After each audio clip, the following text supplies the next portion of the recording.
నిజంగా ఆ విషయాన్ని అయితే మళ్ళీ ప్రస్తావిస్తూ ఉన్నాం. నిజంగా ఆ పిల్లలు చదువుకునేటువంటి పాఠ్య పుస్తకాలలో ఈ భారత రాజ్యాంగాన్ని మరియు ఇండియన్ పినల్ కోడ్ని కూడా ప్రచురించండి. ఎందుకంటే అది అత్యంత కీలకమైనటువంటి అంశము. రాబోయే తరాలకు ఒక మంచి సందేశాన్ని ఇచ్చిన వాళ్ళుగా మీరు మిగిలిపోతారు. మీ పేరు చిరకాల స్థాయిలో నిలిచిపోవాలంటే రేవంత్ రెడ్డి గారు మీ పేరు చిరకాలంగా మిగిలిపోవాలి అంటే మీరు 100% ఈ పని చేయండి.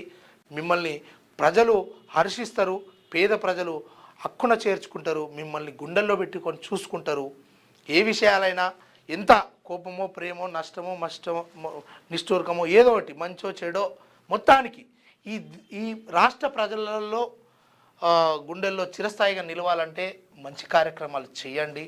అటువైపు మళ్ళీ మీరు మళ్ళా పుట్టారు ఎందుకు అని అంటే ఇప్పుడు